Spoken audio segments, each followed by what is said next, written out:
আসসালামু আলাইকুম বন্ধুরা। তো দেখতে পাচ্ছেন বর্তমানে আমি আছি যেটা বঙ্গাইগাঁও ডিস্ট্রিক্টে নয়াগাঁও, আর এই নয়াগাঁও এরিয়া পরে, আর এটা চরাঞ্চল জায়গা আর খুবই ব্যাকওয়ার্ড জায়গা, যেহেতু আমি ভিডিওতে অলরেডি দেখাইতেছি দেখতে পাচ্ছেন। আর এটা এরকম একটা পরিয়াল গরিব শ্রেণীর, আর এই জায়গায় এই পরিয়ালে একজন মানুষ স্বাবলম্বী হয়েছে, নাম হচ্ছে জহুরুদ্দিন, আর তার আব্বার নাম হচ্ছে আব্দুল কুদ্দুস।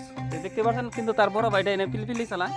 আর দেখতে পাচ্ছেন এই বাড়ির অবস্থা দেখলে বোঝা যায় যে না অ্যাকচুয়ালি মানুষ গরিব। আর এই জায়গায় লেখাপড়া করার পরে কিন্তু নসিবে থাকা নাগো, বহুত পরিশ্রম করার পরে কিন্তু আজকে এই জহুরুদ্দিন যেটা ও কিছু স্বাবলম্বী রয়েছে, ও তার হিসেবে পাশ করছে আর কি। পাশ করার পরে এখন ওগো আমি সম্পূর্ণ দায়িত্বছি। আর অ্যাকচুয়ালি এই ব্যাকওয়ার্ড জায়গায় এরকম গরিব শ্রেণীর মানুষের থেকে যে স্বাবলম্বী রয়েছে, আসলে তার নসিবে থাকতে লাগবো আর চেষ্টা করতে লাগবো। আর এভাবে চেষ্টা করবেন, আমার ইসলাম দরুদি ভাই সবের জন্য কইছি, চেষ্টা করলে কিনা দেয় উপর আল্লাহ।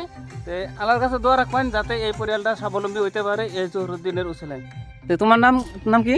জহুরুদ্দিন। তো দেখতে পাচ্ছেন জহুরুদ্দিন এটাই। এসএসসি আন্ডার জিডিতে বিএসএফ হয়েছে। আচ্ছা, আর এটা হলো জহুরুদ্দিনের বড় ভাই। এই কিন্তু এই যে দেখতে পাচ্ছেন গরিব মানুষ আর কি। যাই হোক, আর আপনার ওর কাছে এটাই অনুরোধ, দোয়া করবেন যাতে ও এই ট্রেনিংয়ে স্বাবলম্বন হইতে পারে। আর ইয়ার আব্বা এটা না, আর ইয়ার মা হইলে আগে হন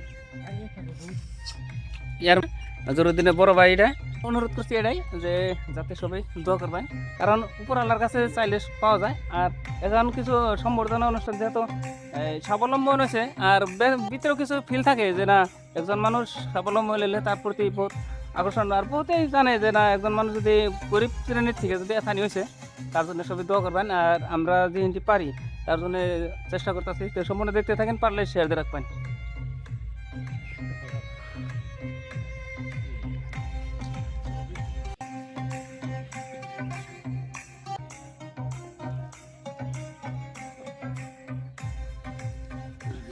আমার সাথে আসছে আমার বাইকনের হয়তো ওই যে বিএসএফে পাস করছে, চাকরি হবো ইনশাল্লাহ। অ্যাপয়েন্টমেন্ট 24 তারিখে পাইব।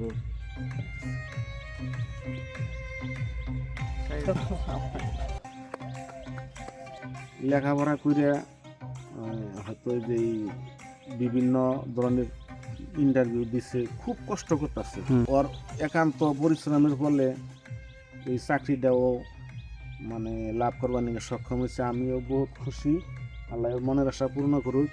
আল্লাহ আগামী দিনে ওরে মঙ্গল তার কামনা করছি।